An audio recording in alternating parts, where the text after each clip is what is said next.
mapagpalang araw po sa ating lahat. Ako po si Junella Bianca Diaguilar at ito pong ating Day 246 Devotion para sa ating 365 Daily Devotion na pinamagatang Sino si Satan? At ang topic natin ngayon ay Satan. Sabi po dito yung concept na Satan is the personal name of the head of the demons, the chief adversary of God and His people. Once a created angel who rebelled against God, he now leads the forces of evil in opposition to God's kingdom. Scripture presents Satan as a deceiver, accuser, and tempter, seeking to blind minds to the truth and destroy lives. While Satan is powerful and cunning, he is still a created being under God's sovereign control. His defeat was secured at the cross, and his final judgment is certain. Believers, through call to resist him, do so from position of Christ's victory. At ang Bible verse po natin matagpuan sa 1 Peter chapter 5 verse 8, be alert and sober of mind. Your enemy the devil prowls around like a roaring lion looking for someone to devour. Sa Tagalog naman po, magpakatino kayo, magbantay kayo. Ang diablo na inyong kaaway ay tulad ng leyong gumagalat o umuungay na humahanap ng kanyang malalakang. At ang teachings po natin ngayon ay number 1, Satan is personal and not a mere symbol of evil. Ito po, yung si Satan talaga totoo siya eh. At hindi lang siya parang symbol-symbol lang siya na ganun ng kasamaan. Di ba madaming mga paniniwala ng mga symbol-symbol. Parang ayun yung paniniwala nila na simbolo lang yun. Pero hindi totoo. Totoo talaga siya na tao siya, nag-exist siya ganun po. Number 2 po, Satan's power is subject to God's power. Ito po, kahit nasabi natin mga pangyarihan, nag-iisip niya yung mga tao, naloloko niya, naakit niya sa mga kasamaan dahil may ganun siyang kapangyarihan. Pero hindi pa rin niya makapangyarihan yung kapangyarihan natin Panginoon. Yung kapangyarihan niya kasi may hangganan lang, di ba? Tawag dito, hindi yung talaga yung katulad ng kapangyarihan natin Panginoon talagang lahat kaya niyang gawin. Pero Satan, may hangganan yung kapangyarihan niya, na which is hindi niya makapantayin yung ating Panginoon.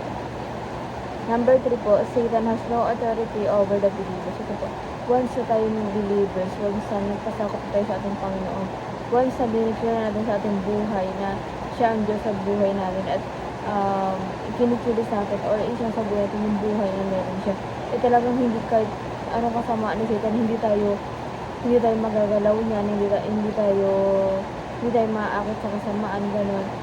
Kasi yung relationship natin sa ating Panginoon talagang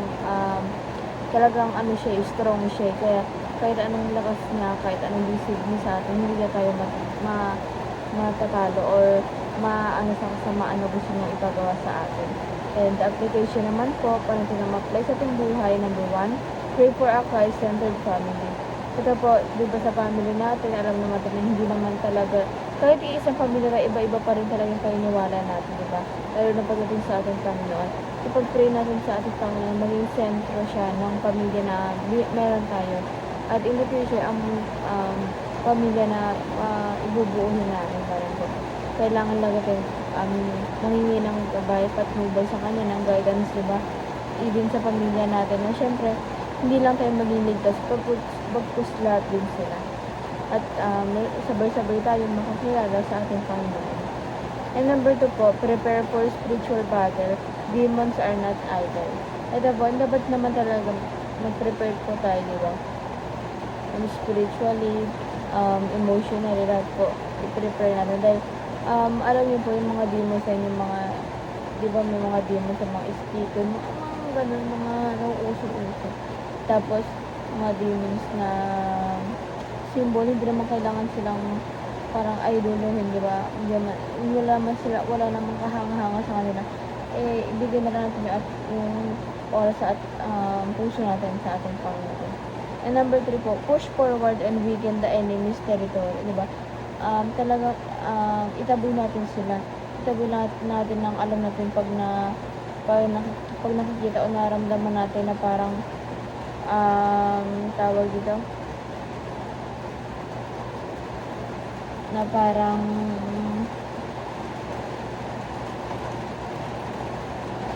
parang nilalapitan tayo or nakaramdam tayo na parang mali yung ginagawa natin. Ibig sabihin na parang kinokontrol niya tayo, pero hindi.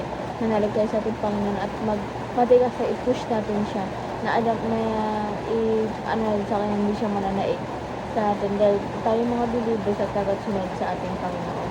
And di lamang po ang aking devotion ngayong araw. Sana po magulunan kayo at huwag po tayo nakalimutan na i-share sa ating mga mahal sa buhay and God bless po sa ating lahat.